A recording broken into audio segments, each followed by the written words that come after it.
pense que c'est quand même utile, important que tout le monde active sa caméra vidéo. Oui, parce Pour que Par exemple, qu'on bonsoir, regarde dans, bonsoir tout le monde. qu'on se voit dans les yeux. Bonsoir tout le monde. Bonsoir. Bonsoir. bonsoir. Par. À l'heure, les participants sont presque ici. Il faut appeler quelques graves participants. Une moment, mes amis. Juste une minute, s'il vous plaît. Je vais voir quelque chose. Oui, Ah, Président d'accord. du concours. Pas de soirée, mais du concours. bonsoir, Baha. Merci. Bonsoir. Bonsoir, oui. Enchanté. Est-ce que je suis bien entendu par tout le monde? Mhm. Oui, Oui. oui. Ouais. Et puis tu es Parfait. très élégant aussi. Tu as bien préparé ton rôle. Oui, vous savez. Est-ce qu'on peut se faire connaissance rapidement là, parce que là, j'ai vu Sophie quelquefois. Qui est qui? Moi, je m'appelle Alain. Je fais des cours en compagnie soft skills, donc présentation. Donc à l'origine, je suis ingénieur et du Canada. J'ai grandi au Cameroun quand j'étais tout petit en Afrique. Et donc là, je suis basé à Moscou. Donc, est-ce que tu peux nous dire en 2 mots là, qu'est-ce que tu fais, où es-tu? Bon, d'abord, je m'appelle Baha, ça se prononce, je ne sais pas, c'est un B-A-H-A, Baha. donc puisque oui, donc c'est Avec un difficile. Donc H en français, ce prononcé. serait, oui, en français, ce serait Baha. Bon, Baha. d'habitude, oui, je donne la permission de m'appeler par mon nom qui est Idriss, Pardon. c'est un peu plus facile. Ok. Je suis de Tunisie, je fais mes études ici, je suis en 6e année d'ingénierie. Je fais ma spécialité est l'ingénierie aérospatiale, précisément les systèmes de propulsion. À Moscou? Oui, à Moscou, à Moscou. Donc, pour ceux qui... Enchanté. Ouais, enchanté moi aussi. Donc, Yuri? pour les autres, J'essaie d'aller rapidement ouais. au début. Je m'appelle Yuri. Je m'occupe de la création de systèmes pour investissement. Ouais. Ça s'appelle VTB My Investments, VTB My Инвестиции. Et aujourd'hui, je serai le chronométreur de cette réunion. Merci. Est-ce qu'il y a d'autres participants là? Je vois Anastasia, je vois Anna. En 2 mots là, Alexandra, spontanément, est-ce qu'on peut savoir qui vous êtes? Euh, Bonsoir.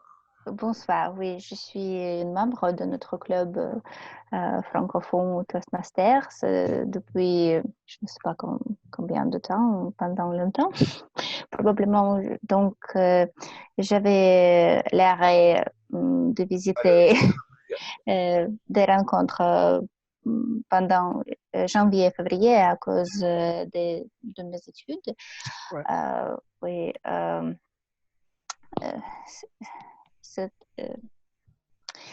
J'ai oublié mon plan. Mes amis, salut. Je suis ravi de vous voir ici aujourd'hui dans le club de l'art oratoire à Tour du Mois. La première fois en ligne et nous commençons. Aujourd'hui, nous avons le concours des discours internationaux. C'est très intéressant car c'est la première fois que nous sommes en ligne et je pense que tout soit très intéressant et agréable pour nous tous parce que c'est le meilleur que nous pouvons faire pendant le quarantine et c'est faire nos réunions et développer nos compétences de parler en public et aussi approfondir nos connaissances en français. Aujourd'hui, nous avons 5 participants. Quelques-uns sont en retard, mais j'espère qu'ils soient à l'heure, peut-être dans quelques minutes. Et après, nous avons aussi la session des improvisations que Alain a préparé pour nous. Et notre chronométreur du jour sera Yuri. Je vais vous montrer Yuri. Alors, Yuri, est-ce que tu peux nous montrer les signes pour que toi, tu comprends où chercher les signaux? Bien sûr. Comme le chronométreur, je vous montrer les signaux. Le discours doit durer de 5 à 7 minutes. Et quand le discours est 5 minutes, je vais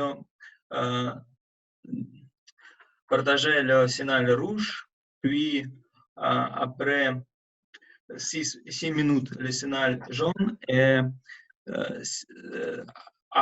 en 7 minutes, signal rouge. Et pour les improvisations? Pour les improvisations, 1 minute d'improvisation suffit. Je montrerai le signal vert après 1 minute et signal rouge après 2 minutes de discours. Merci beaucoup, Yuri.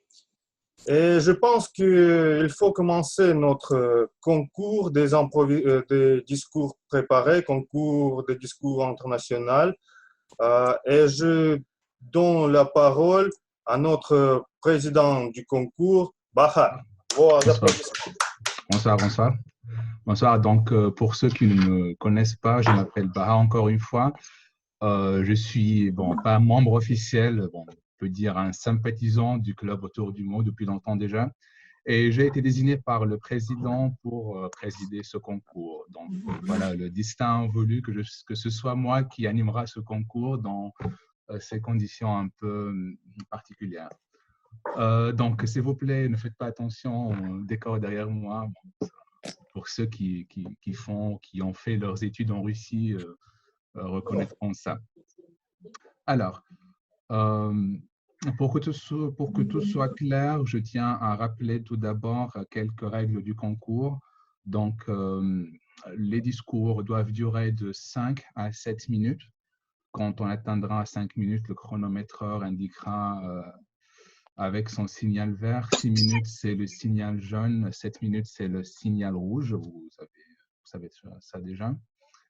Et le chronométrage commence avec votre première communication verbale ou non verbale avec le public. Alors, il y a aussi quelques règles éliminatoires. Par exemple, le discours d'une durée inférieure à 4 minutes 30 ou supérieure à 7 minutes 30 sera disqualifié. Alors,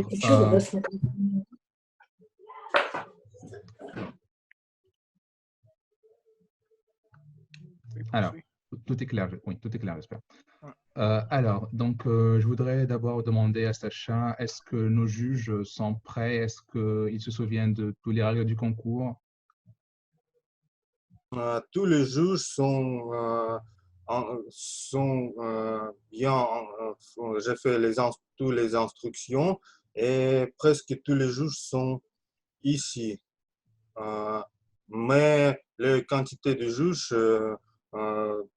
est assez pour commencer le concours. D'accord. D'accord. Donc, je cite le programme. On commencera avec le premier discours de la soirée et ce sera Les secrets de la confiance en soi de Anastasia Milyakova. Bon, la confiance en soi, vous savez, un attribut indispensable, très important pour affronter la vie.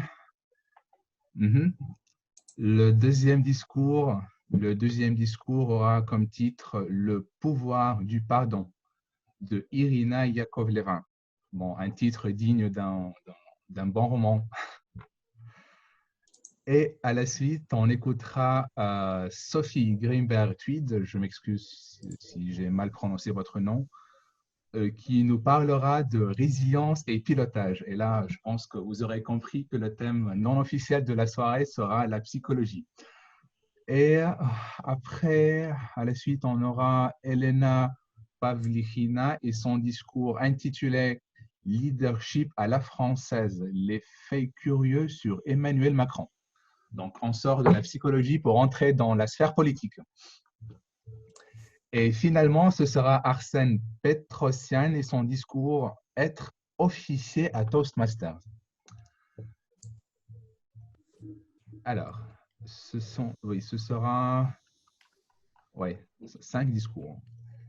Donc, Merci. je tiens aussi encore Merci une petite... beaucoup.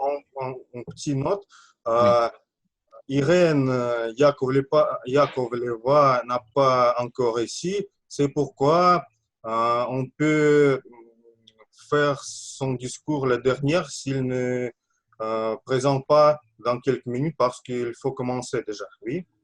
D'accord, donc on commence. Je tiens juste à vous rappeler qu'on aura une minute de pause après chaque discours pour que nos juges puissent prendre note.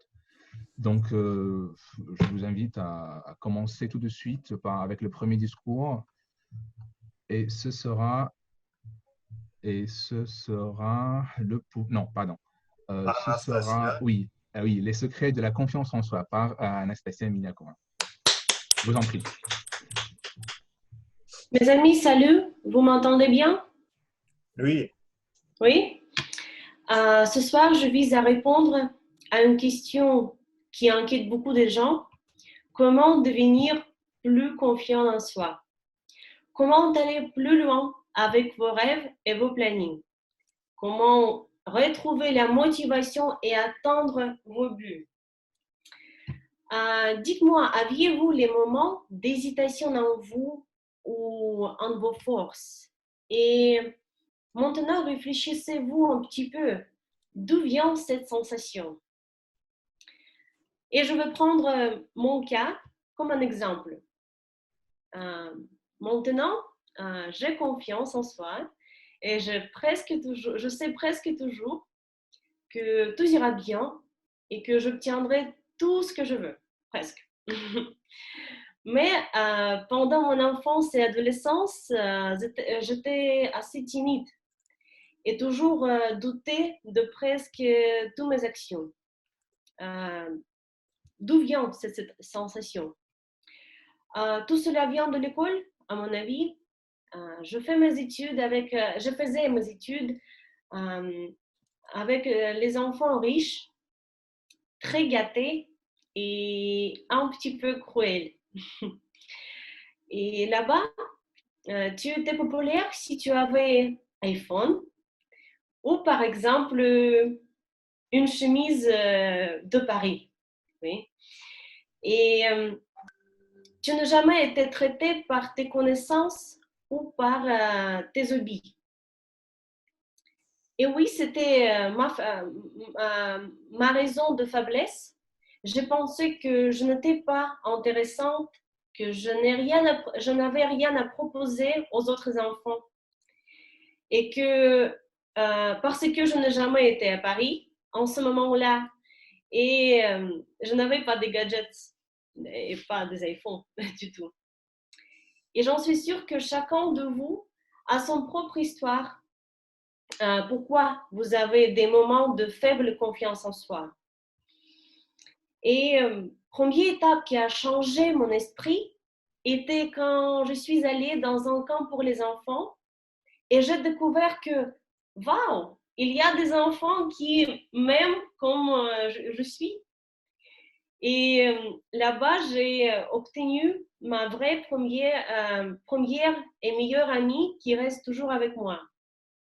Après cette étape, j'ai réalisé une chose, qu'il faut absolument supprimer les gens négatifs de votre vie et vous entourer par les gens qui sont toujours là pour vous, qui sont toujours prêts à vous soutenir et dire des mots positifs.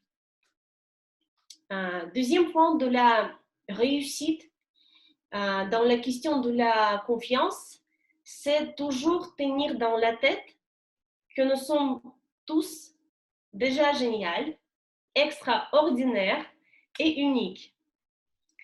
Mais maintenant, posez cette question à vous-même. Quels sont vos traits plus forts? Lequel trait vous fera plus riche, plus heureux ou plus réussi?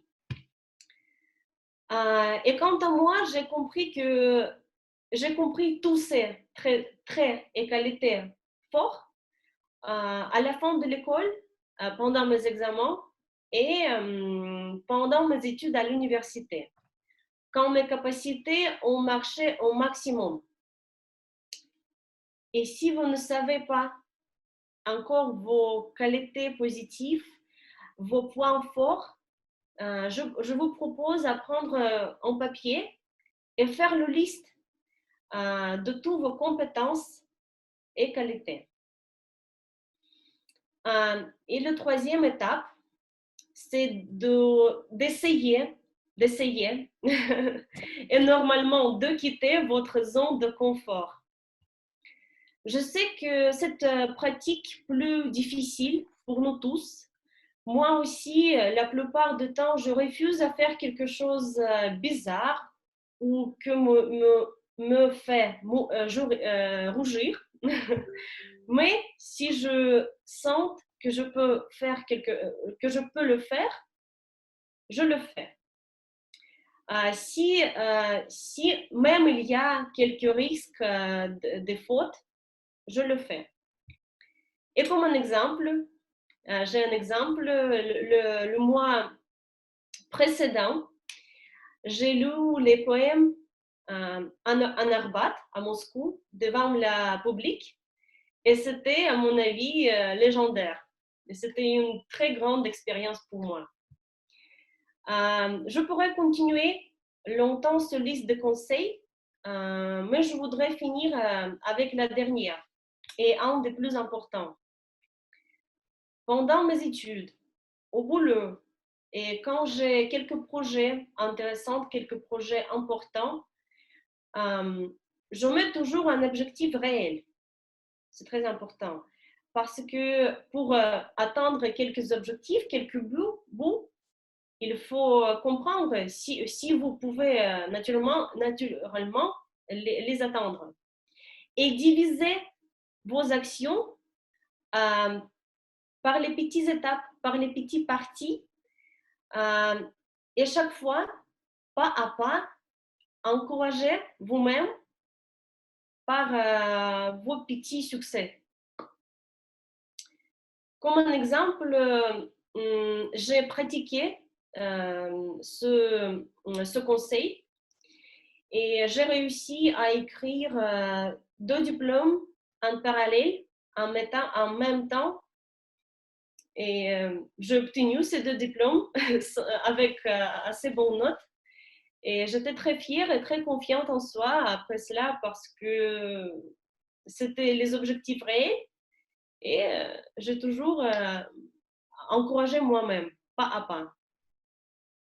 Et maintenant, mes amis, je voudrais répéter les 4 petits conseils. Comment il faut lutter contre vos hésitations et vos doutes. Premièrement, il faut supprimer absolument les gens négatifs de votre vie. Oui, c'est très difficile, mais il faut commencer à le faire. Et quand vous supprimez les gens négatifs, les gens positifs viennent dans votre vie.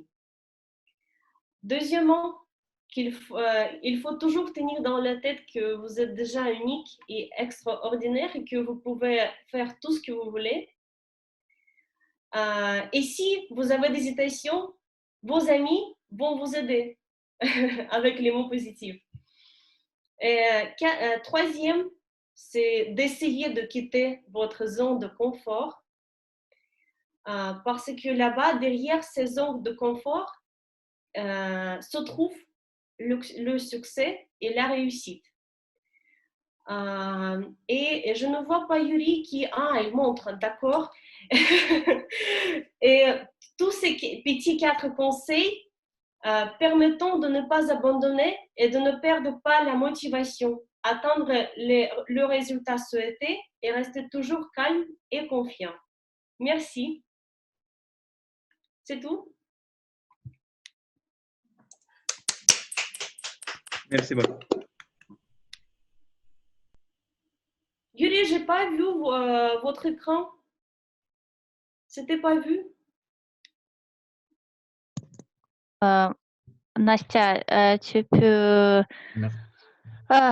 choisir Alors, la vue et voir. Mes amis, je voudrais vous dire, les participants, c'est à vous qui devez oui.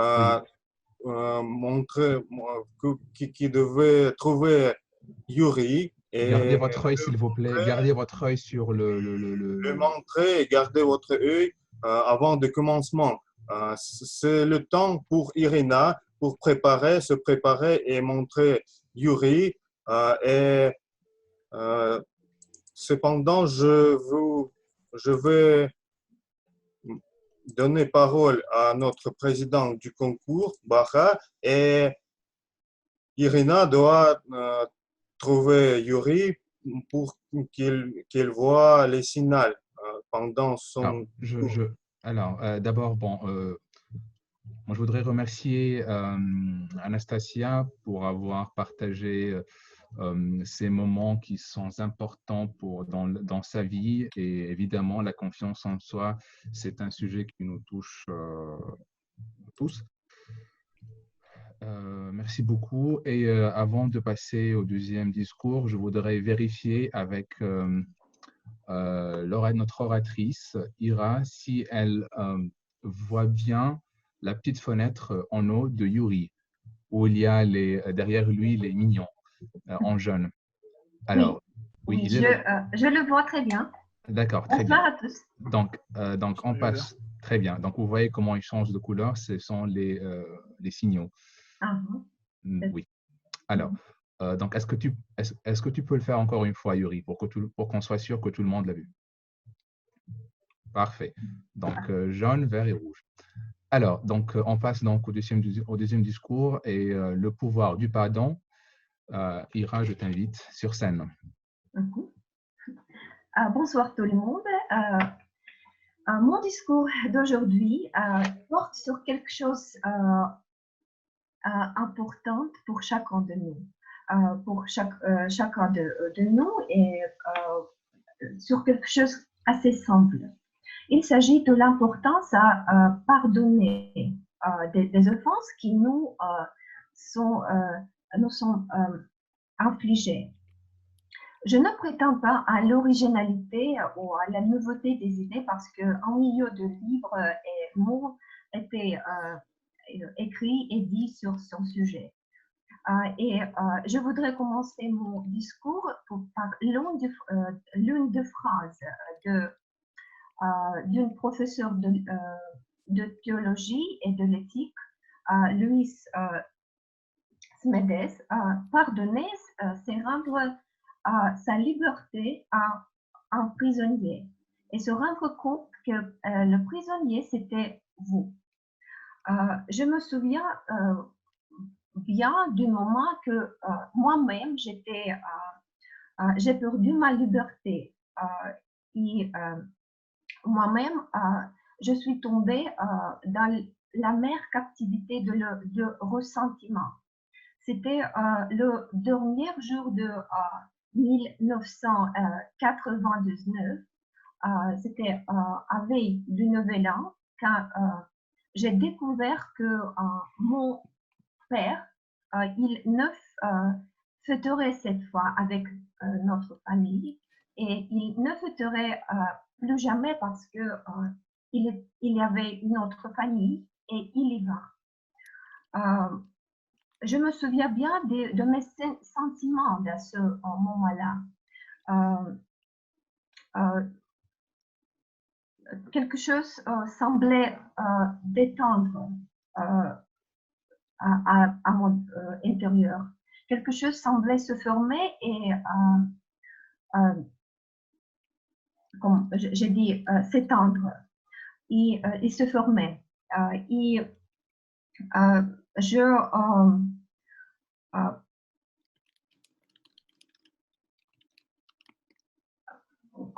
Je me souviens que l'air à ce moment-là était saturé de l'odeur de mandarin et de douleur aiguë. parce que c'était quelque chose très surprenant et très douloureux pour toute la famille. Et je me souviens que le soir du réveillon, je me tenais à la porte de chambre de mes parents et je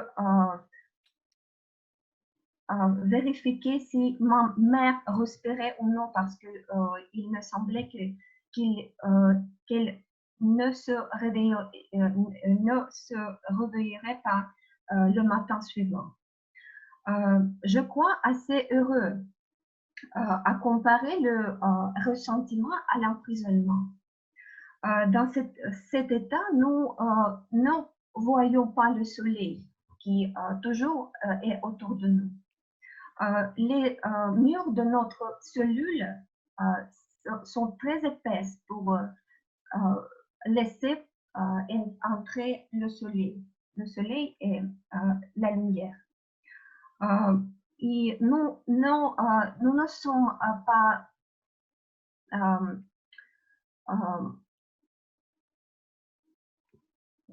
pardon.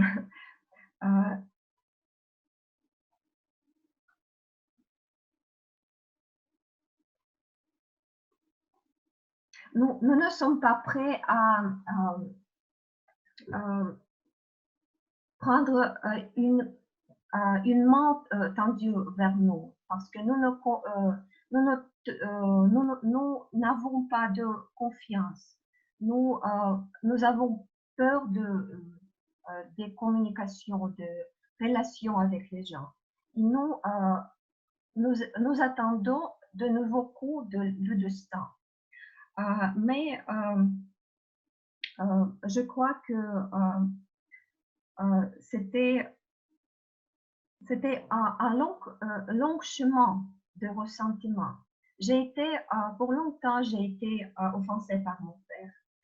J'ai évité de tout contact avec lui, toute communication. Je refusais de tout type de lettre qu'il m'offrait. Je voulais prétendre qu'il n'était pas dans ma vie. Jusqu'à un jour que j'ai découvert pour moi-même que le ressentiment, c'est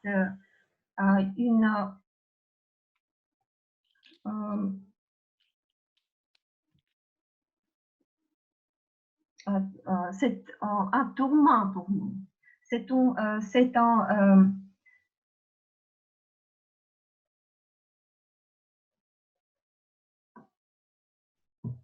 Pardon.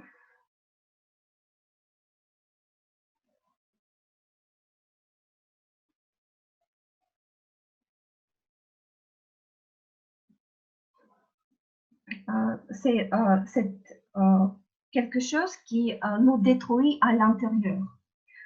Et là, l'acte de ne pas pardonner est quelque chose comparable avec l'état où nous mettons les charbons ardents dans notre sang. Celui qui ne peut pas pardonner souffre toujours. Et nous ne pardonnons pas par notre faiblesse dans la majorité des cas. Nous commençons à pardonner lorsque nous spirituellement devenons plus forts. Nous commençons aussi à pardonner quand nous voyons soudainement que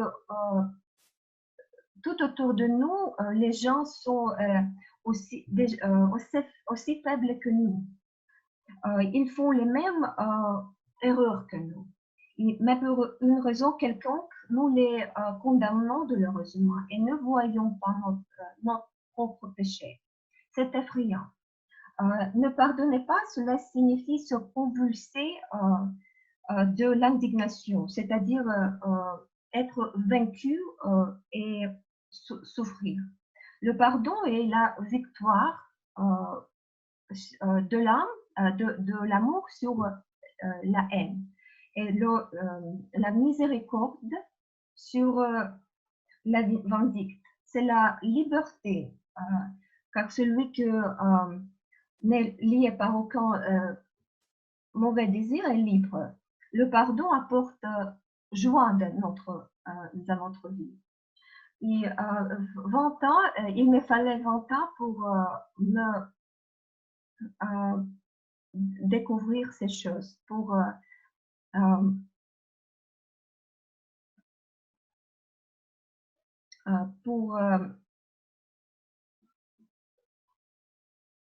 comprendre toutes ces choses-là. Et 5 minutes pour appeler à mon père et lui dire cher papa, je te souhaite bon anniversaire et je suis très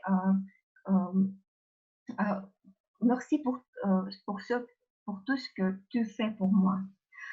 Et c'est concours des discours et je sais que je ne suis pas une bonne candidate pour la victoire, mais la victoire pour moi, c'est quelque chose de vous, quelqu'un d'entre vous se revient d'une chère personne qui vous a offensé et peut-être traite de trouver les forces pour pardonner cette personne de tout le cœur, tout son cœur. Merci beaucoup pour votre attention et pardonnez-moi pour mon un peu discours mal préparé. Merci beaucoup pour votre attention.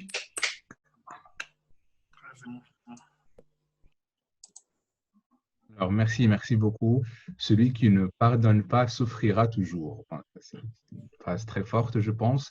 Oui, bien sûr, se libérer du ressentiment et pardonner, bien sûr, c'est très important, surtout dans notre époque d'individualisme. Donc, alors, j'annonce 1 minute de pause pour que nos juges puissent prendre note et se préparer. Voilà, est-ce que je vais rester au centre? Je ne sais pas.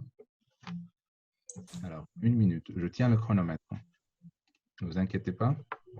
Question rapide, Baha. Est-ce que je peux... Comment? Je peux poser une question? Oui, bien sûr. Techniquement, qui est-ce qui contrôle j'ai remarqué quand quelqu'un prend la parole, l'image principale se focalise sur lui. Qu'est-ce qui change ça? Est-ce que c'est la personne qui parle? Bon, à ce que je sache, c'est Sacha qui nous manipule tous. Donc, demandez à lui. Donc, Alex, c'est toi qui contrôle. Oui, Alain, 1 minute de silence, s'il vous plaît, pour les juges, pour concentrer. Et après, on peut continuer.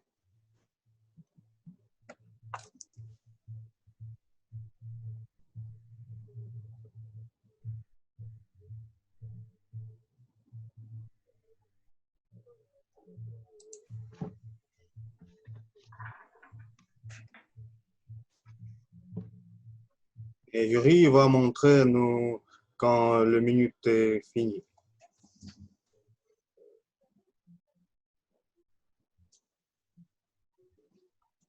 Je tiens à rappeler nos orateurs qu'il faut respecter le temps alloqué, s'il vous plaît. Donc, gardez votre œil sur la petite fenêtre où Yuri apparaît. Et ces signaux qui changent du vert au rouge. Merci. Yuri, 1 minute est finie. Alors, donc, on continue.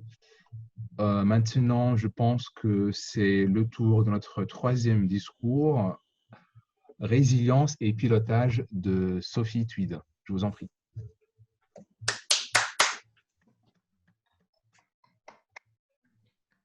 Univers. Pourquoi m'as-tu mis dans le pangolin? Petit Corona, cet animal est en voie d'extinction. Et pourtant, les hommes continuent de le braconner, de le chasser, de le tuer et de le manger. Ça, c'était ma première étape du plan. D'accord, Univers, mais pourquoi as-tu fait que cela a commencé en Chine? Parce que, petit Corona, la Chine est le symbole de la mondialisation, de la production en masse, petit Corona. Le pays est surpeuplé et il produit en masse et il pollue en masse. C'est vrai, petit univers, mais en même temps, n'est-ce pas aussi parce que d'autres pays y ont un intérêt financier? Oui, petit Corona, c'est aussi pour cela que ta mission va être de répandre partout ta contagion, et principalement dans tous les pays concernés par le système, l'Europe, les US, les pays producteurs de pétrole. Et quelle forme vas-tu me donner, univers? Celle d'un virus qui va principalement infecter les voies respiratoires. Mais pourquoi univers? Petit Corona, vois-tu de nos jours, les hommes mettent en danger la planète. La pollution est devenue trop importante, mais l'humanité n'en mesure pas l'ampleur. Quoi de plus symbolique que la respiration, petit Corona? Tu comprends? Oui, mais ça veut dire que je vais être dangereux, univers. Tu ne le seras pas plus que plein d'autres maladies déjà existantes, petit Corona. Et tu le seras bien moins que la pollution elle-même qui génère tant de milliers de morts chaque année. Mais la différence, c'est que toi, petit Corona, ton invisibilité te rendra visible. Oui, mais ok, donc si je ne suis pas si dangereux, tu crois, univers, qu'ils vont avoir peur de moi? Oh oui, petit Corona, fais-moi confiance. C'est d'ailleurs sur cela que je compte pour faire évoluer les mentalités. La peur. Tu crois? Oui, oui, oui, fais-moi confiance. Ce n'est que lorsque l'homme a peur qu'il va évoluer. Et d'ailleurs, petit Corona, je vais ajouter tout un contexte pour amplifier la peur et les prises de conscience. Qu'est-ce que tu vas faire, univers? Eh bien, la peur va prendre tellement le dessus que l'on va confiner les gens chez eux. Tu verras, le monde va être à l'arrêt, les écoles vont être fermées, les lieux publics, les gens ne pourront plus aller travailler, les croisières, les avions, les modes de transport terrestres, aériens, maritimes, le train, le bus, le métro va être vide. Oh là là, mais univers, tu vas bien trop loin. Qu'est-ce que tu espères de cela? Que la mer, que la terre-mère soit respectée, que les gens prennent conscience de la bêtise humaine, des incohérences du mode de vie, et qu'ils prennent le temps de réfléchir à tout cela, qu'ils arrêtent de courir, qu'ils découvrent qu'ils ont une famille, des enfants, qu'ils ne puissent plus recourir à des activités extérieures car elles seront fermées, se reconnecter à soi, à sa famille. Ça aussi, petit Corona, c'est l'essentiel. Ok, univers, mais ça va être super dangereux. Qu'est-ce que tu vas attendre de ça? L'économie va s'effondrer. Oui, petit Corona, il va y avoir de grosses conséquences économiques. Mais il faut en passer par là. C'est en touchant à cela aussi que le monde, je l'espère, va prendre conscience de ces incohérences de fonctionnement, que les gens vont devoir en revenir à un mode de vie minimaliste. J'espère qu'ils vont retourner au local et j'espère qu'ils vont retourner à l'entraide. Dis-moi, univers, comment vais-je me transmettre? Par le contact humain, si les gens s'embrassent, si les gens se touchent. Alors là, univers, c'est vraiment bizarre. Je ne te suis plus. Tu veux recréer le lien, mais en même temps, tu éloignes les gens. Petit Corona, regarde aujourd'hui comment les gens fonctionnent. Regarde. Crois-tu vraiment que le lien existe encore? Le lien, il passe par le virtuel, par les écrans. Même quand les hommes se promènent, ils ne regardent plus la nature, ils ne regardent plus la mer, les montagnes, la forêt, les champs. Ils regardent leur téléphone. À part s'embrasser, il ne reste plus grand-chose du lien. Alors, je vais couper ce qui leur restait de lien et je vais exagérer leur travers en restant confinés chez eux. Je sais qu'au départ, ils vont se régaler d'être derrière leurs écrans, mais qu'au bout de plusieurs jours, ils vont saturer, ils vont lever les yeux, ils vont découvrir qu'ils ont une famille, qu'ils ont des voisins, et ils ouvriront la fenêtre pour regarder la nature. Tu es dur, univers. Tu aurais pu alerter avant au lieu de taper aussi fort. Tu es sûr que les hommes vont comprendre cette fois alors? Je ne sais pas, Corona, je l'espère. L'humanité est en danger. Et si cela ne suffit pas, je ferai tout pour la sauver. Mais j'ai confiance en toi, Corona. Et puis les effets vont vite se faire sentir. Tu verras, la pollution diminuera et ça fera réfléchir. Les hommes sont des créatures très intelligentes. J'ai confiance en leur potentiel d'éveil. J'ai confiance en leur potentiel de réveil et leur potentiel de création de nouveaux possibles. Ils verront que la pollution a chuté de manière exceptionnelle, que les risques de pénurie sont réels à force d'avoir trop délocalisé, que le vrai luxe, ce n'est plus l'argent, mais le temps. Il faut un burn-out mondial, petit Corona, car l'humanité n'en peut plus de ce système. La vie est si courte, petit Corona. Je voudrais que les hommes en prennent conscience, si courte et si précieuse. Les modes de vie sont assez faciles à changer. L'humanité n'en peut plus de ce système, mais elle est trop dans l'engrenage pour en prendre conscience. Alors, petit Corona, c'est à toi de jouer maintenant. Merci, chers Toastmasters, chers invités.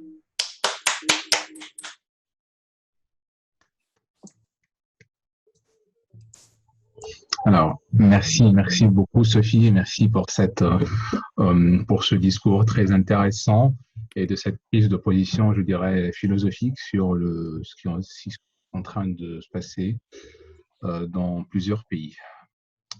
Donc, la vengeance de l'univers, de la nature, sur l'humanité.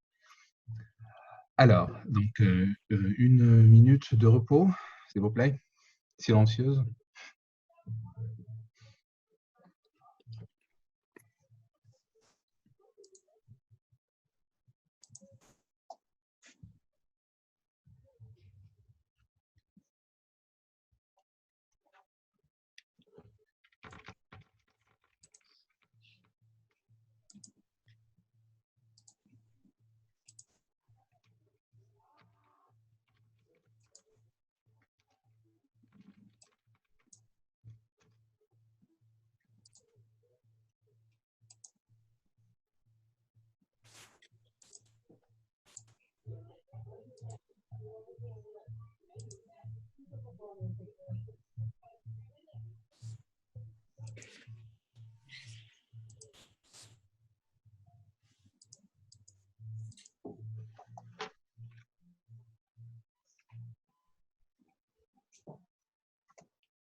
Le temps écoulé.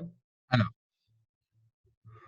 et donc, on passe donc au 5e discours de cette soirée et ce sera Arsène Petrosian. 4e discours. Ah, le 4e discours. Ah, pardon, le 4e discours, oui, je suis désolé. Donc, c'est Elena et son discours Leadership à la française, les faits curieux sur Emmanuel Macron. Est-ce que vous pouvez me sentir? Oui, on vous écoute. Ok. Bonsoir à tous, aux membres de ce club des amateurs de la langue française et aussi des amateurs de discours. Je voudrais vous demander, est-ce que vous êtes aussi les amateurs d'écouter des discours d'Emmanuel Macron? Oui, non, oui. Quelqu'un? Non? Oui. Quel dommage. Oh, oui. Très bien. Pour ceux qui ne sont pas, je vous le conseille vivement. Je sais que les préférences politiques sont un sujet très sensible et intime. Ce n'est pas de la politique. Je vous le conseille vivement parce que, premièrement, ces discours sont un exemple parfait de ce genre qu'on maîtrise maintenant. Et deuxièmement, parce que sa personnalité mérite votre attention. Et je vais vous raconter un peu pourquoi. Ce ne s'agit pas de sa biographie ou de son mariage si scandaleux. C'est un peu de faits curieux qui, pour mieux comprendre les origines de son succès, c'est peut-être d'apprendre quelque chose d'utile pour soi-même. Donc, quelques faits sur lui. Il est le président le plus jeune de la République française. Il est un rare politicien qui a un compte sur Facebook, Twitter, Instagram et sur site Internet. Il même publie ses valeurs sur son site, vous pouvez contrôler. Il parle de 4 valeurs qui est les valeurs plus importantes pour lui. Il a fait, dans le passé, il a fait la carrière excellente comme un banquier d'investissement. Il a travaillé au Rothschild pendant 4 années. Il a été Managing Director, qui est la position très haute. Il a conseillé la transaction quand Nestlé a acquisé Pfizer, une division de Pfizer pour 12 milliards d'euros. C'est une transaction vraiment très grande. Dans le même temps, il aime la littérature, la philosophie. Il écrivait la poésie qu'il étudiait à l'école. Et même, il a participé à jouer au théâtre. Il y a un livre écrit sur lui qui s'appelle Emmanuel Macron, un jeune homme si parfait. Et il-même a écrit un livre qui s'appelle La Révolution. C'est son programme politique qui est devenu un best-seller quand il a été publié. Et bien sûr, il a fait une parfaite carrière, une exceptionnelle carrière politique. Mais la vie n'était pas très facile pour lui et je voulais vous faire souvenir de quelques faits de sa vie politique comme le président. Il devait faire beaucoup de changements, beaucoup de réformes en France, où la situation économique est très difficile. Il devait changer le système de pension, etc., etc. Vous savez que les Français sont les gens qui sont très difficiles à communiquer. Ils sont capricieux, peut-être ils sont arrogants, ils ont beaucoup de privilèges qui est très cher pour eux. Ils sont très sensibles aux impôts, aux taux, etc. Notre problème, chez les jeunes, je ne vais pas vous raconter, vous tout recorder ce problème, c'est grande crise sociale.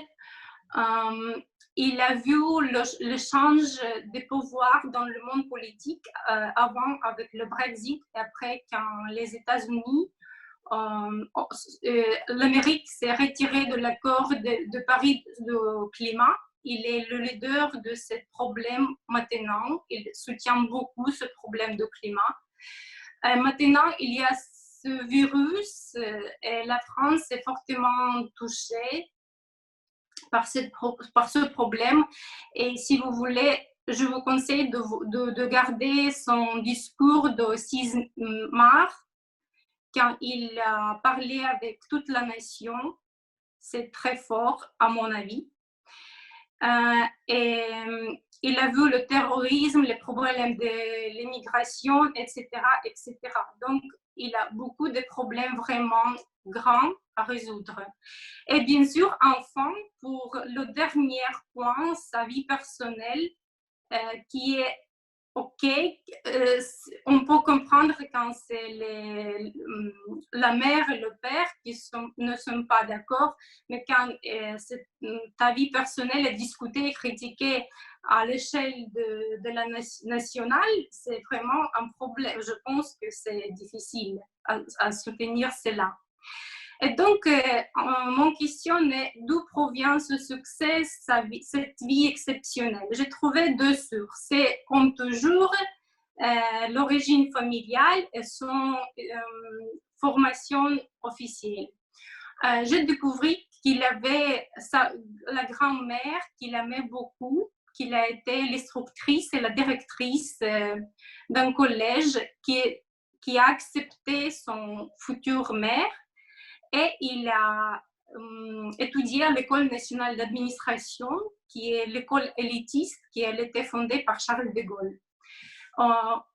Pour finir, je veux dire que l'éducation familiale et l'instruction formelle est très importante, et on peut voir avec cet exemple que l'éducation humanitaire, les disciplines comme la littérature et la philosophie sont fondamentales pour la formation des dirigeants qui doivent résoudre les problèmes si graves d'aujourd'hui et de demain.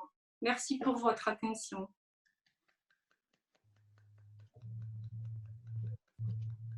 Merci. Merci. Oui, alors, merci beaucoup, Elena, et surtout, je salue votre courage d'avoir abordé un thème, disons, qui pourrait, en dépit des, disons, de la politisation excessive, de quelques, peut-être, je ne sais pas, quelques convictions politiques chez nos participants. Merci beaucoup, et j'annonce une minute de repos pour nos juges.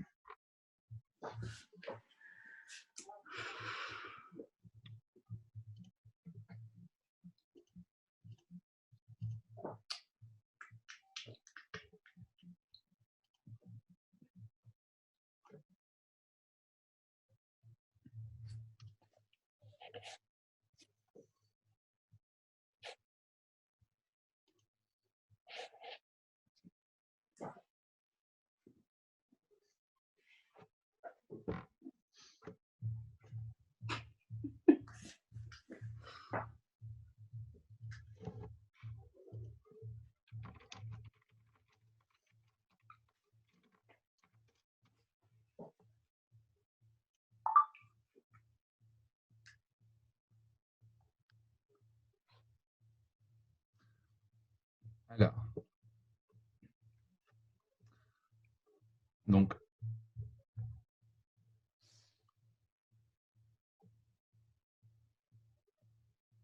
le temps est écoulé et je donne la parole directement à notre dernier orateur de la soirée, Arsène, et son discours être officier à Toastmasters. Arsène, je t'en prie.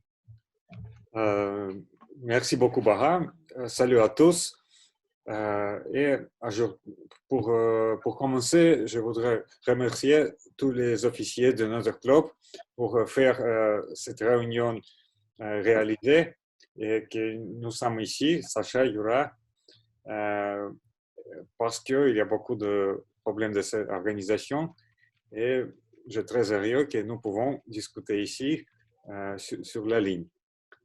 Je voudrais dire mon histoire de trois parties. La première, je voudrais dire comment j'ai commencé à participer à Tour du Mois.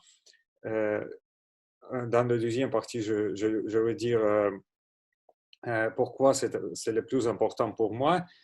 Et dans le troisième, je voudrais dire pourquoi c'est important pour tous les jours, pour tout le monde.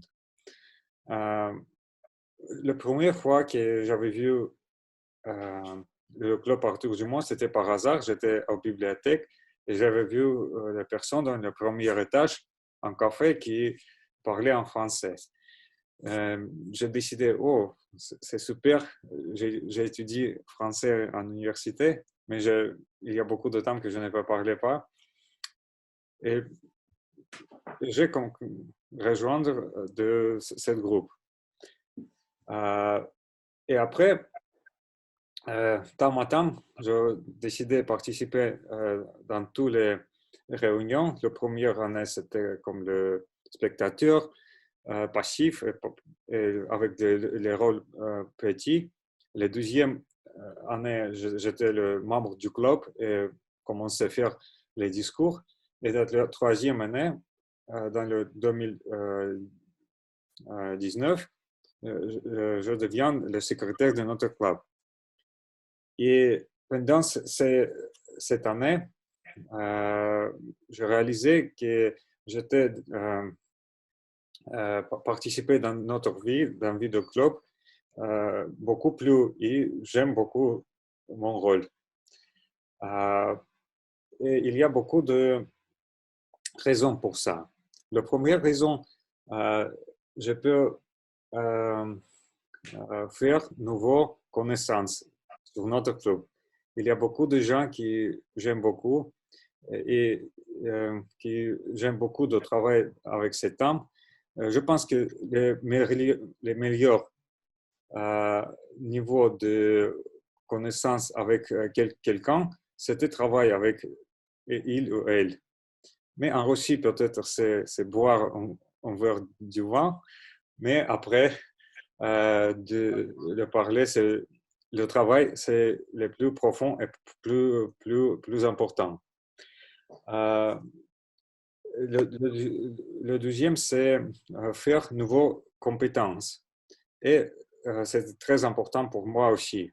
Dans mon boulot, dans mon travail, je travaille comme manager du projet et je travaille avec les gens.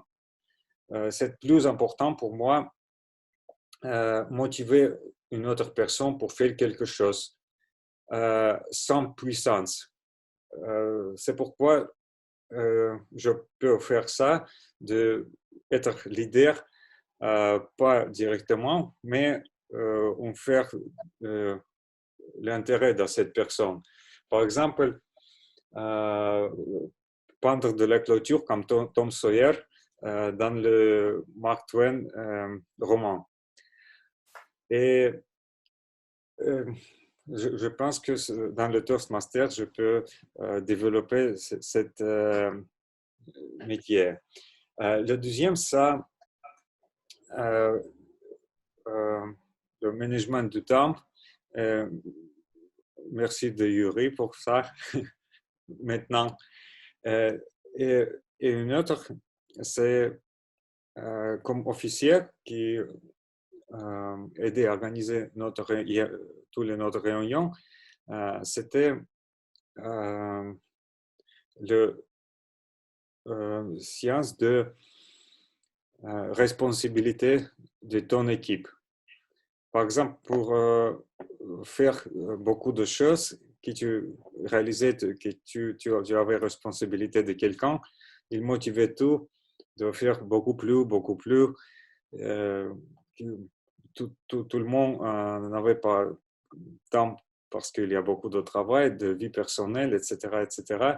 Et tu devais chercher le temps pour faire beaucoup plus parce que tu aimais le processus. Et je pense que le troisième, mais plus important aussi, c'était le nouveau métier parce que pendant notre réunion, je fais beaucoup de choses comme montage de vidéos, envoyer d'autres choses et cet métier aide moi aussi. Pour finaliser, je vous propose d'être officier du club autour du mois en futur. Vous devrez le plus bon manager du projet. Vous gagnez de nouvelles compétences et vous profitez de votre vie beaucoup plus. Merci beaucoup.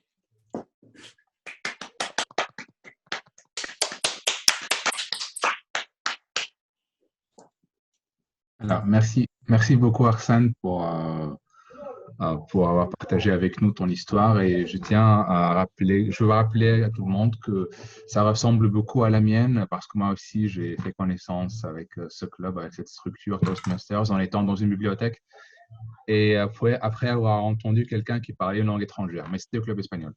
Donc, une minute de repos pour les juges.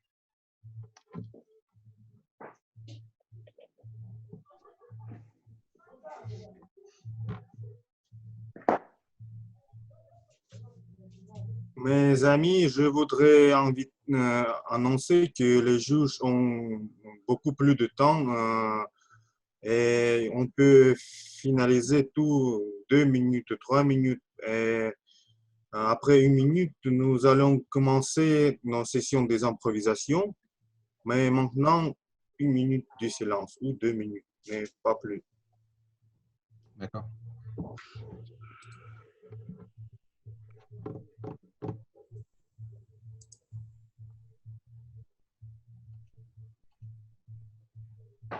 Et je profite de ces pauses pour dire, est-ce que le nouveau personne, ce soir, s'il y a une autre personne, on peut écrire ton nom et ton contact dans le Excel que j'avais envoyé dans notre chat. Serge, téléphone.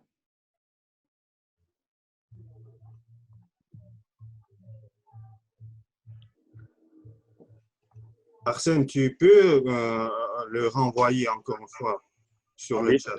Ah oui. Merci.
Alors, mes amis, maintenant, je connais qui est le gagnant parce que je suis le juge, chef en juge aujourd'hui, mais je vais vous annoncer après la session des improvisations que notre ami et membre de Toastmaster, Alain Akamba, a préparé pour nous.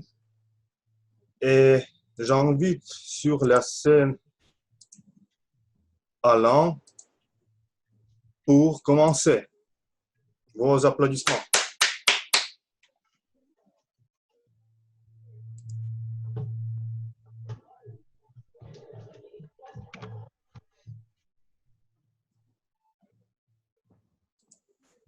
Alain, on vous écoute.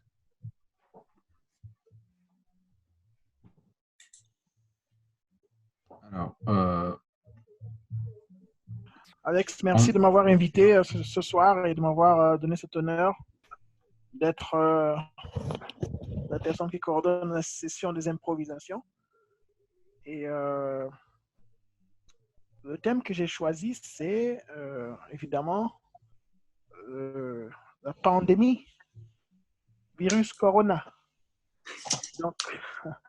Donc je vais sélectionner comme ça au hasard les visages que je vois. Je vais sélectionner les gens qui n'ont pas beaucoup parlé aujourd'hui. Yulia. Bonsoir, Yulia. Bonsoir. Alors, la première question, c'est, je vais rédiger aujourd'hui. Alors, la femme du Premier ministre canadien, Justin Trudeau, a été infectée par le virus corona. Et j'ai appris aussi qu'il y a une députée de l'Assemblée nationale française qui a été contaminée.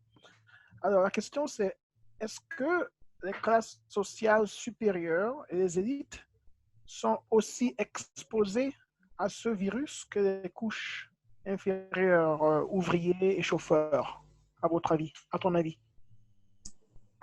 Pouvez-vous répéter, s'il vous plaît? Alors, on peut se tutoyer.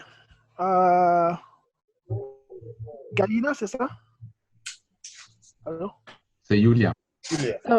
Pardon, Yulia. Alors, je vais simplifier la question. Yulia, est-ce que tu penses que la classe des élites est aussi exposée au virus que les classes inférieures ouvrières? À mon avis, tout le monde, chaque personne peut prendre ce virus. Donc, je veux dire que personne peut être protégé.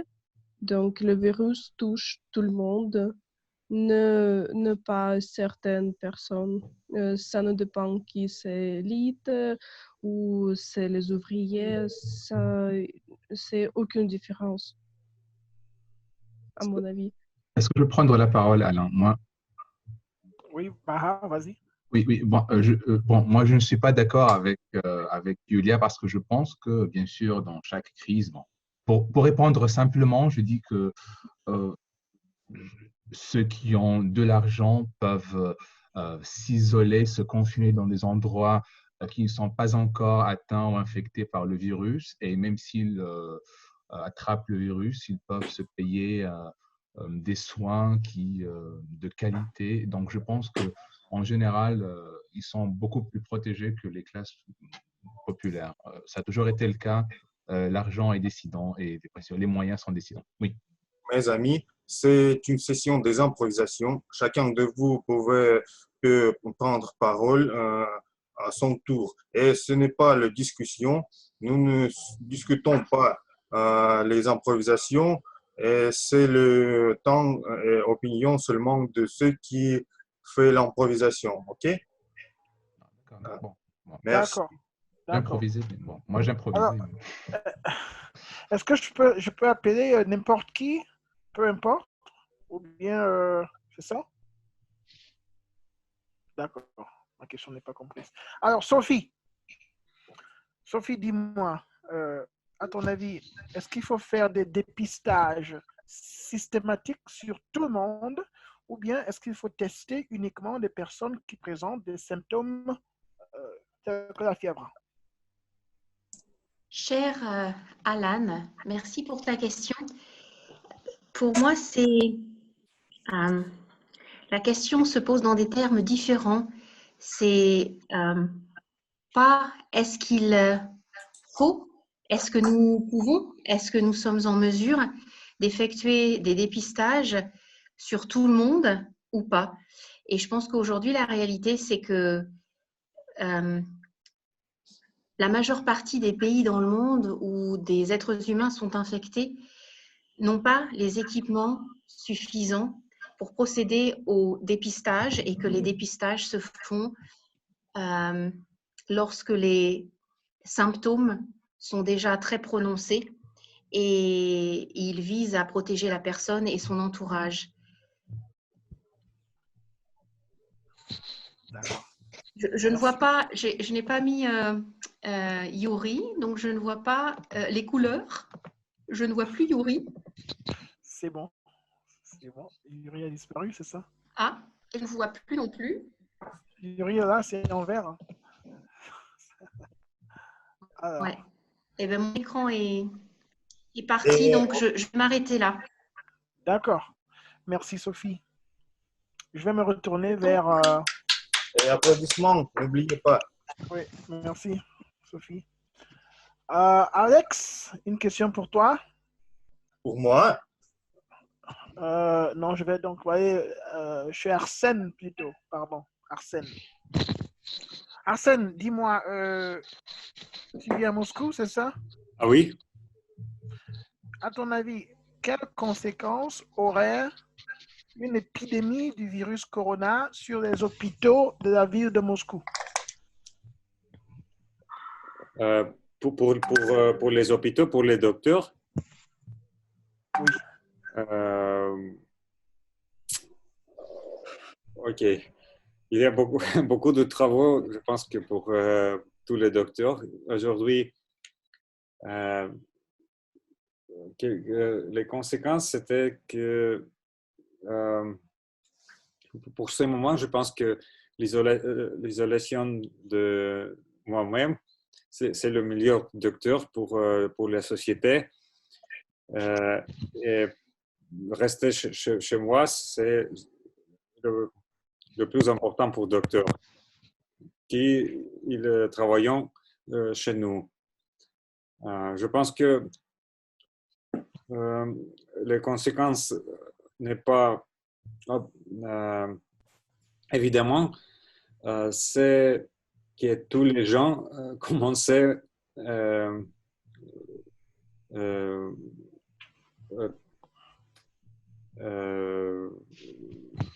améliorer son hygiène. Oui. Et je pense que tous les mal, après ça, l'épidémie était bien, sera bien, parce que tous les gens commençaient à améliorer ton hygiène. Et je pense que tous les docteurs devaient étudier toute la vie. Et chaque personne devient épidémiologiste pour ces moments. D'accord. Et peut faire ça. Merci. Merci. Applaudissements. Alors, je vais me tourner vers Alexandra. Bonsoir encore. Alors, Alexandra, pourquoi tu penses, Alexandra, les scientifiques n'arrivent pas à trouver un médicament pour ce virus, cette infection, jusqu'à ce moment? À ton avis, c'est pourquoi? Ils nous disent que ce virus est je ne sais pas comment le dire en français, c'est le strain en anglais. Comment le dire en français? Stamm. C'est le strain. Donc, d'accord. Le type du virus, pas le type, mais le type de touche. Touche, peut-être, oui. Génétique. Ouais. Dans la classification des virus. Donc, ils nous disent que c'est nouvelle, que ce strain est nouvelle. Touche. Merci. En fait,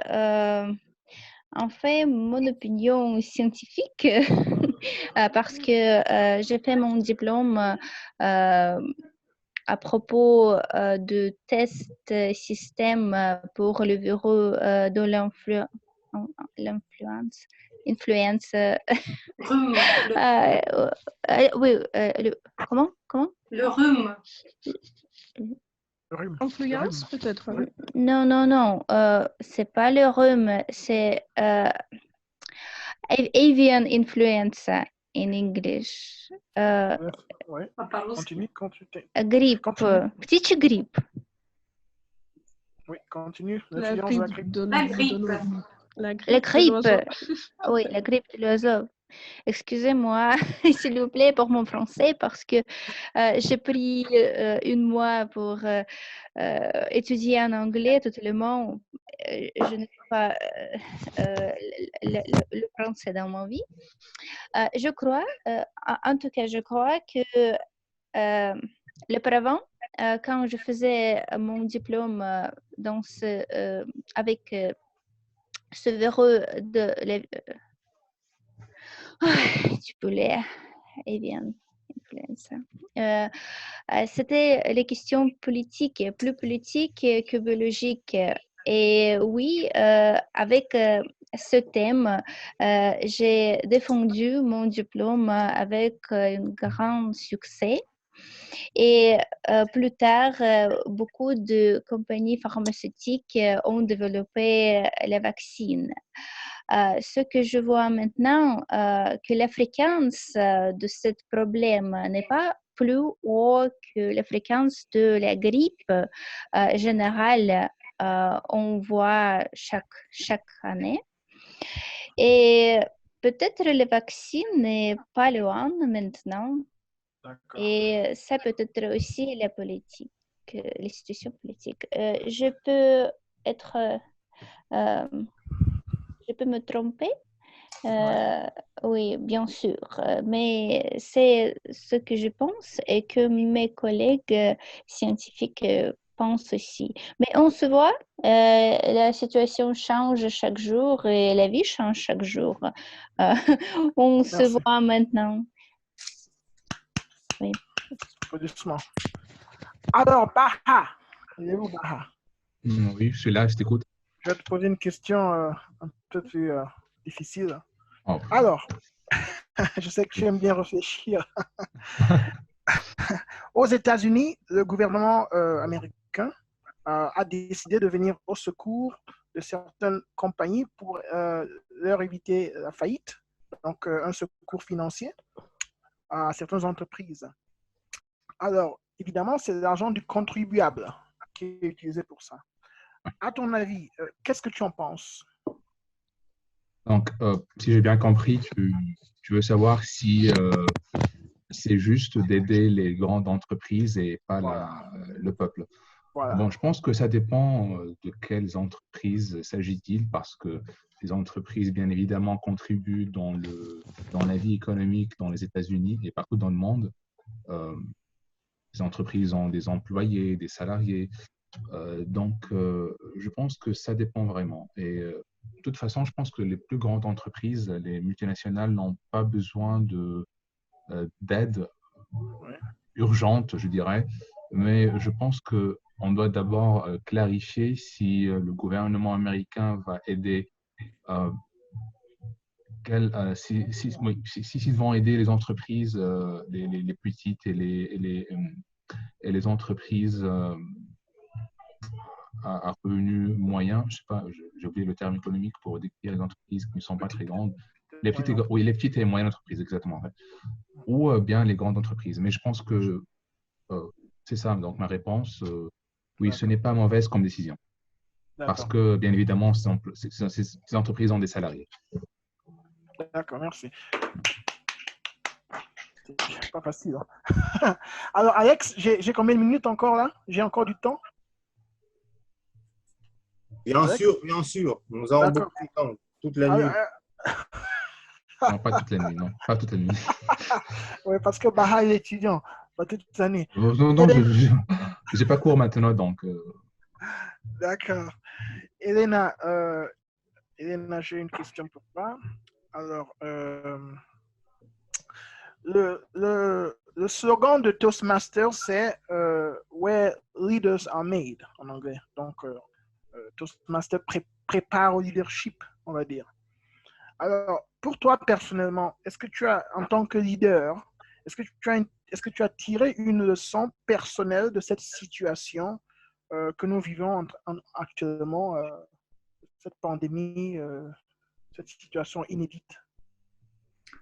Je n'ai pas compris. Le lien entre le leadership et Toastmaster et cette pandémie. Situation. D'accord, je vais paraphraser. Alors, nous vivons une situation où les écoles sont fermées, les entreprises, les employés travaillent à la maison, donc on vit au ralenti, quoi. Donc, c'est à cause de la pandémie. Est-ce que tu as tiré une leçon personnelle de cette situation? Est-ce que c'est un problème pour moi? Est-ce qu'il y a quelque chose que tu as appris personnellement? Oui, est-ce que tu as tiré une leçon de cette situation? Ah, une leçon.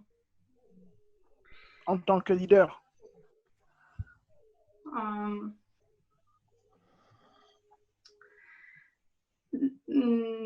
Quelque chose de positif, cette situation, quelque chose de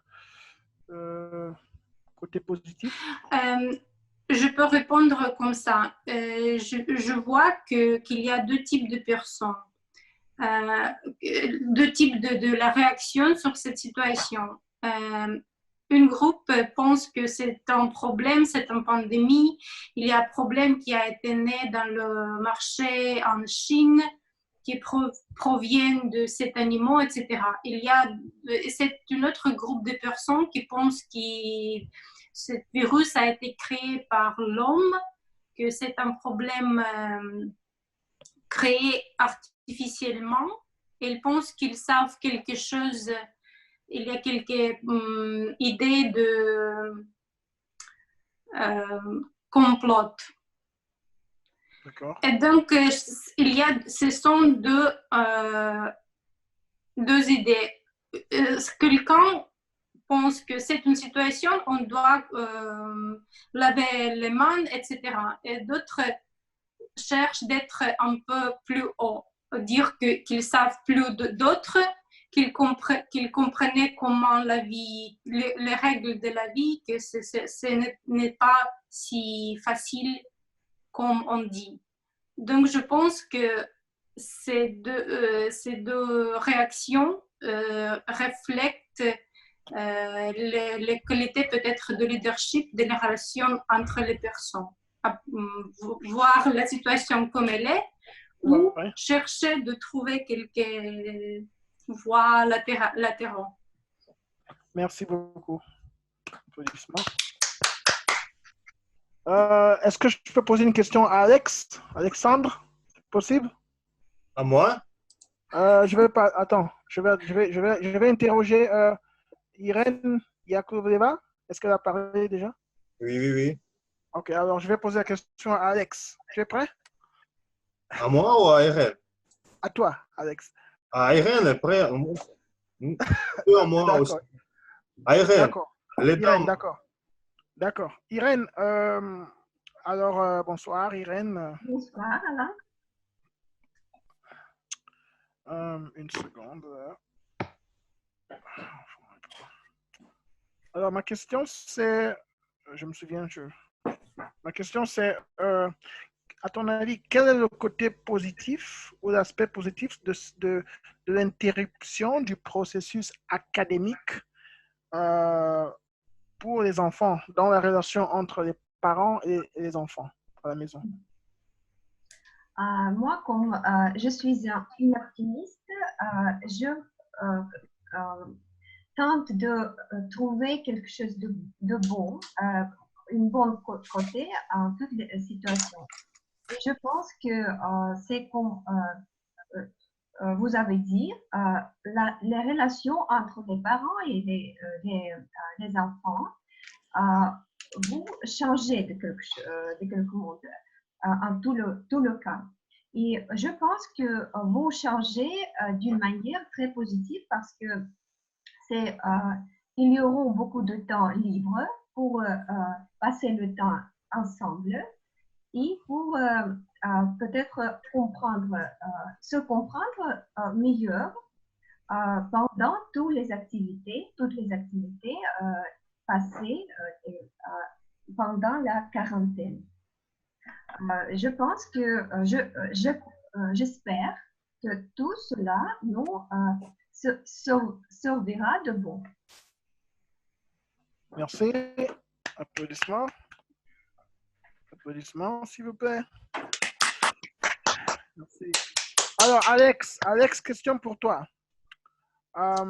Alex, attention. Plusieurs compagnies sont passées au mode de travail à la maison. Est-ce que tu peux nous citer un avantage et un inconvénient de cette situation? Alors,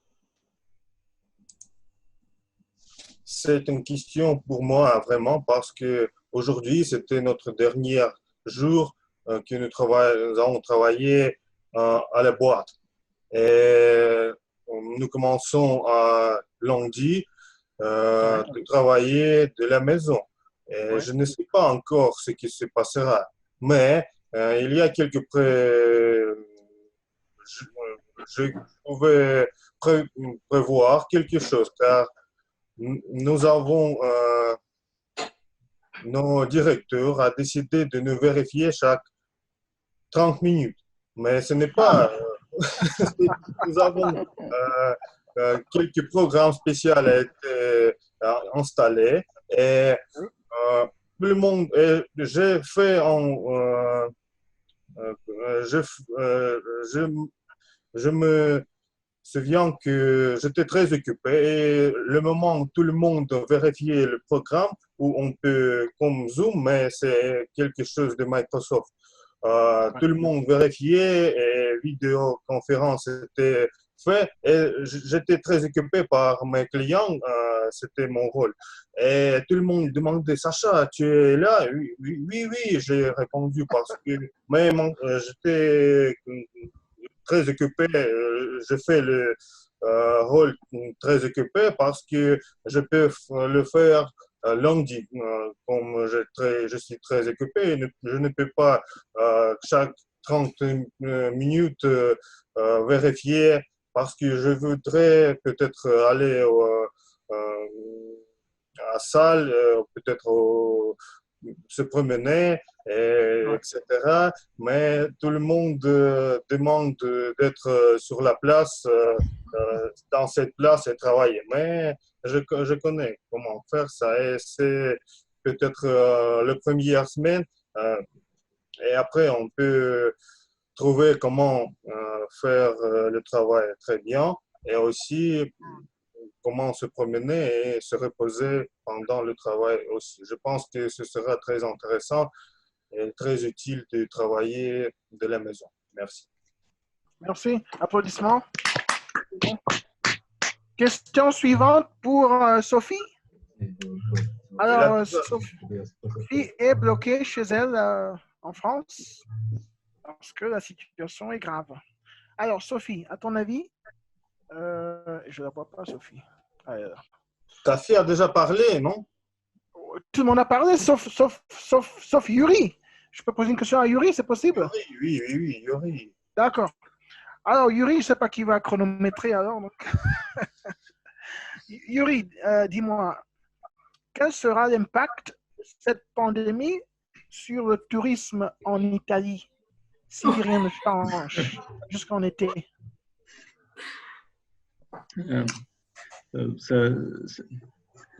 Cette question est incroyablement simple, bien sûr. Le tourisme a été arrêté complètement pour le moment, mais je pense dans l'avenir quand les choses sont normalisées, Ouais. le tourisme va améliorer beaucoup à cause de les rues plus claires, à cause des gens qui veulent supporter les gens qui souffrent de ce virus.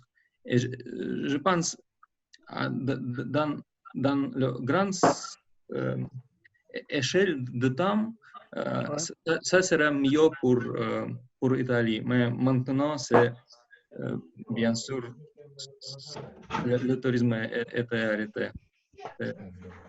Merci. C'est dommage. Dernière question, applaudissements. Alors, ma dernière question, j'en ai préparé 10. Ce sera... est-ce qu'il y a des gens qui n'ont pas parlé encore là? Tout le monde a parlé? Je vais sélectionner comme ça au hasard. Arsène. Arsène déjà parlé. Parlé. Tout le monde a parlé. Arsène parlait. J'avais parlé, peut-être Anya. Anya, oui, mais elle s'est cachée.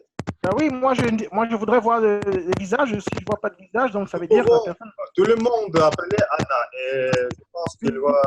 Une dernière question, alors je vais la poser à qui? Il y a des volontaires? À toi-même. Ah. Bon, puisque tu es volontaire, Sophie, je te la pose. Alors, Sophie, aucun pays au monde, il s'avère, n'était prêt à faire face à cette situation. Est-ce que tu as une solution ou deux pour faire face à un tel problème à l'avenir?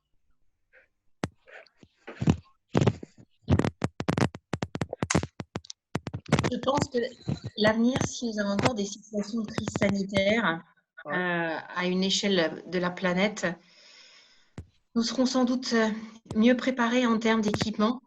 Et je pense que nous aurons parlé d'un point de vue français, puisque c'est là où je me trouve depuis que la pandémie a été déclarée. Je pense que nous réfléchirons à avoir des comportements beaucoup plus responsables une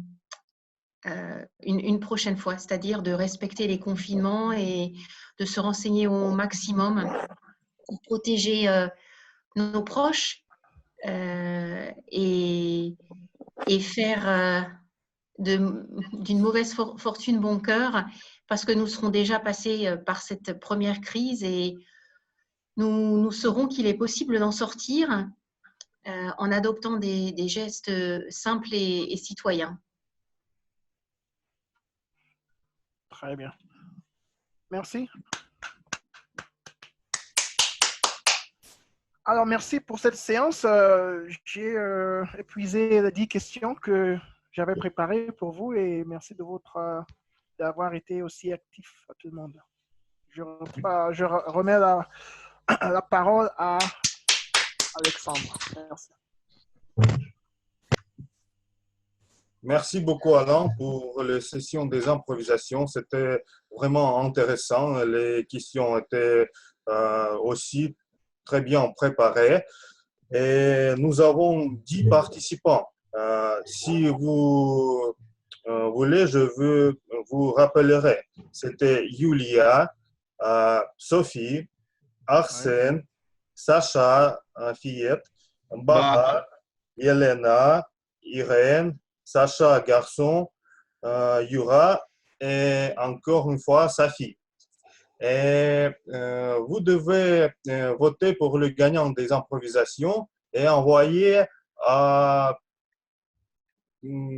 Alain directement sur le chat. Et à la fin de la réunion, ce sera très tôt. Je vais annoncer après les résultats des concours de discours préparés, concours de discours international. Et il va compter et aussi on va annoncer le gagnant de session des improvisations. Et maintenant, je pense que c'est le moment de annoncer le gagnant de notre concours, mais je veux donner la parole de notre président. Le moment où je prépare. je donne la parole de notre président de concours pour finaliser le concours et dire quelques mots au sujet de notre concours. Alors, merci Sacha. Le temps que Alain compte les votes, je voudrais remercier tout le monde d'avoir été avec nous ce soir. Et pour moi, c'est la première fois que je participe à une conférence, à un concours de Toastmasters en ligne. Et la première fois, bien évidemment, que je suis l'animateur ou le président d'un concours de discours. Donc, merci tout le monde et surtout à nos orateurs et oratrices. Les sujets, bien évidemment, étaient très intéressants, voire imprévisibles, franchement. Je ne m'attendais pas à des sujets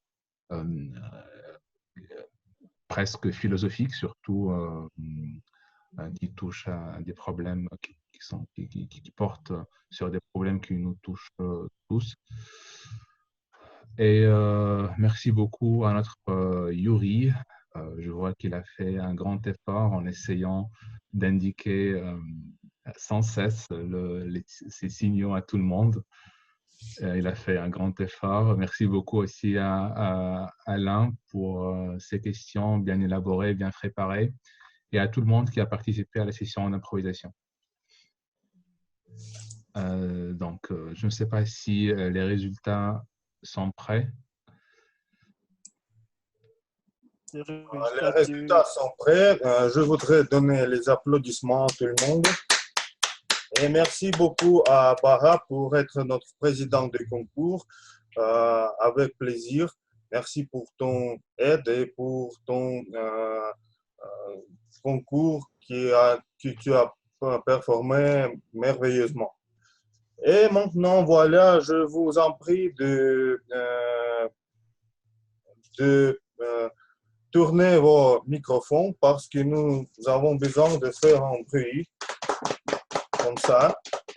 Et j'annonce le 3e place pour le concours d'expression orale et c'est Arsène Petrosian. Vos applaudissements, Arsène, c'est un progrès. Et nous avons le 2e prix pour concours de session des expressions orales, concours de discours international. C'est Yelena Pavlichina. Merci. Voilà. Vos applaudissements, Yelena. Merci pour ton discours brillant. Et le premier prix, comment pensez-vous? Qui est le premier prix? Le premier prix pour le concours d'expression orale, c'est... Vous avez compris. Sophie. Bravo. Et mes amis, je voudrais dire qu'il y avait 2 disqualifications de temps. 2 participants ont dépassé le limite de temps. C'est pourquoi nous avons 2 disqualifications. Mais nous avons eu 5 personnes et 3 gagnants.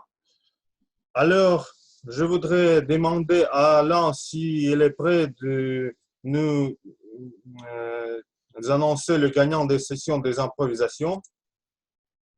Alors, j'ai encore quelques minutes. Je voudrais, pendant que je termine mes calculs, demander à Elena de nous raconter un peu plus de détails sur la vie de Emmanuel Macron, pendant que je termine mon petit calcul. Vos applaudissements. Improvisation numéro 2. Ok.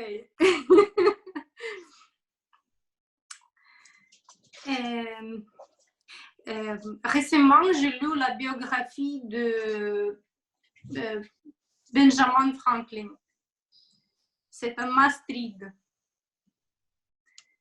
Et même quand je me suis préparée à ces discours, j'ai compris que je fais des comparaisons tout le temps entre ces deux personnes, ces deux leaders.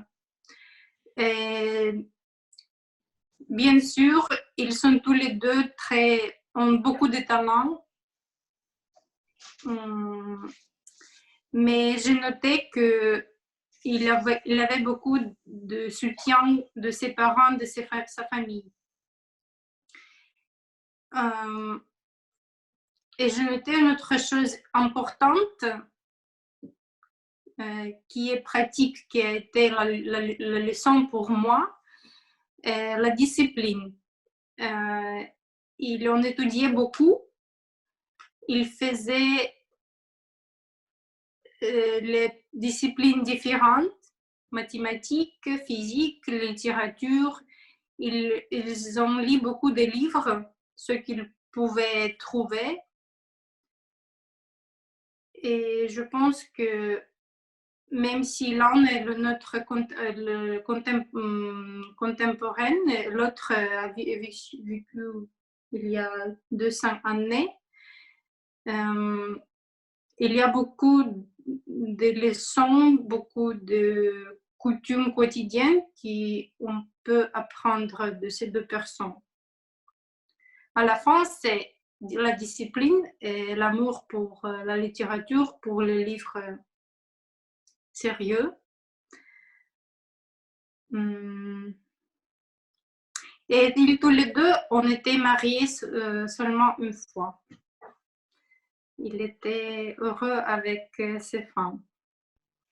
Merci. Merci pour ces biographies. Applaudissements. Moi aussi, j'aime les biographies sur les gens célèbres, président Kennedy, Gandhi et tout le reste. Alors, est-ce que je dois déclarer les deux premiers? Seulement gagnant des improvisations, et je te donne la parole pour faire ça au lieu du président, de moi. Oh, merci de cet honneur. Alors, on a eu le vote que j'ai comptabilisé déjà, et j'ai 3 noms. Non. Seulement un gagnant. Oui, je t'ai compris, Alexandre. Je pense que tu voudrais faire un petit concours de 3 places des improvisations. C'était actif, donc, mais finalement, au décompte des votes, on a Baha qui est le gagnant.